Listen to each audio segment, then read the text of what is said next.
Welcome to my channel ఆహా ఏమి రుచి. ఒక కొత్త స్టైల్లో డిఫరెంట్ స్వీట్ రెసిపీని తయారు చేసి చూపించబోతున్నానండి. ఇలా నోట్లో పెట్టుకుంటే ఇట్టే కరిగిపోతుంది.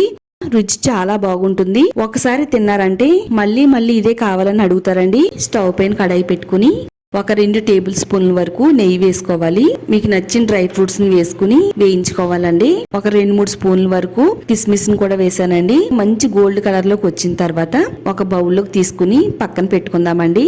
1.5 కప్పు వరకు సూజీ రవ్వను వేసుకోవాలండి. రవ్వ లైట్ గోల్డ్ షేడ్ వచ్చేంత వరకు వేయించాలండి. మరో బౌల్ తీసుకోవాలండి. 1.5 కప్పులు బాగా కాచి చల్లారిన పాలను వేసుకోవాలండి. రవ్వని ఏ కప్పుతో అయితే తీసుకున్నామో అదే కప్పుతో పాలను కూడా తీసుకోవాలండి. ఇప్పుడు ఈ పాలలో వేయించిన రవ్వను వేసుకుని బాగా కలపాలండి. ఉండలనేవి ఏమీ లేకుండా కలిపేసుకుని ఒక 5 నిమిషాల పాటు పక్కన పెట్టుకుందామండి. స్టవ్ పైన ప్యాన్ పెట్టుకుని 2 టేబుల్ స్పూన్ల వరకు నెయ్యిని వేసుకోవాలి. అదే కప్పుతో షుగర్ ను కూడా తీసుకోవాలండి. 1.5 కప్పులు షుగర్ ను వేసానండి. స్వీట్ ఎక్కువ తినాలనిపిస్తే గనక ఇంకొంచెం షుగర్ ని యాడ్ చేసుకోవచ్చు. ఈ గడ్డలన్నీ కూడా బాగా కరిగిపోవాలండి. ఈ నానబెట్టుకున్న రవ్వని ఈ క్యారమిల్ లో వేసేసుకోవాలండి. ఈ రవ్వ అంతా కూడా ప్యాన్ కి అతుక్కోకుండా ఉండేంత వరకు కూడా కలుపుతూ ఉండాలి.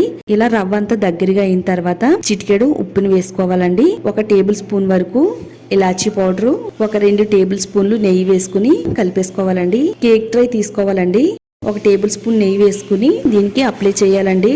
స్టీల్ గిన్నెలో అయినా గానీ దీన్ని తయారు చేసుకోవచ్చండి. ఈ వేయించి పెట్టుకునే డ్రై ఫ్రూట్స్ ని ఈ విధంగా వేసేసుకోవాలండి. బాగా ఉడికిపోయిందండి. దీన్ని మనం ఈ కేక్ ట్రైలో వేసేసుకుని ఈ విధంగా ఒత్తుతూ ఉండాలండి. ఇదంతా చల్లారేంత వరకు పక్కన పెట్టేసుకోవాలండి. ఒక ప్లేట్ తీసుకుని ఆ ప్లేట్ లోకి తిరగవేసుకుని తీసుకుంటే ఎంతో టేస్టీగా ఉండే కేక్ అయితే రెడీ అయిపోయిందండి. చూస్తుంటేనే నోరు ఊరిపోతుంది కదా.